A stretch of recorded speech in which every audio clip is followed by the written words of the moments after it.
So hari ni saya nak buat restore dekat lampu kereta saya yang dibeli daripada Shopee je. Tu nampak tu kuning. Boleh nampak kot daripada sini. Kita boleh nampak Tu makin cerah.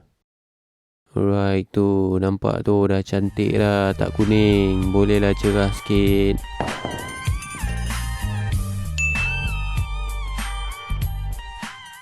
Alright, Assalamualaikum semua. Bertemu kembali kita dalam video DIY. So hari ni saya nak buat restore dekat lampu kereta saya yang dibeli daripada Shopee je. First kali barang yang kita perlukan ni, satu ni dia punya cup untuk wap dia, dan satu ni chemical dia. Alright, kita tuangkan chemical dia ni dekat cup untuk wap dia ni. Tak perlu banyak, sikit je sebab memang tak pakai banyak pun. So banyak balance. Okay, sebelum kita memulakan menggosok guna kertas pasir dekat headlamp kita ni, kita make sure kita masking tape dulu dekat bahagian body supaya bila time menggosok tu kita tak mencalarkan body kereta kita So untuk first gosokan kita guna kertas pasir 600 biar dia kasar sikit supaya kita tak penat menggosok.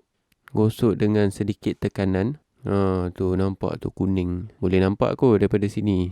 Buat 2 kali gosokan, and then kita tukar 800 grit punya kertas pasir. Buat 2 kali gosokan juga. Lepas tu kita guna 1500 grit. Buat 2 kali gosokan juga. Yang ni kita layang je. And then buat yang last kali 2000 grit. Buat 2 kali juga layang. So kita nak menghaluskan lagi gosokan tu. Okay, last kali kita start gunakan bahan dia ni. Kita boleh nampak makin cerah.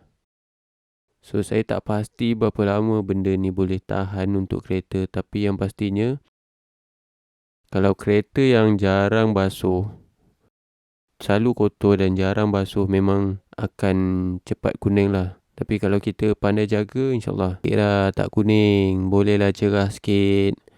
Okay, itu saja untuk video kali ini. Kita jumpa next time. Terima kasih.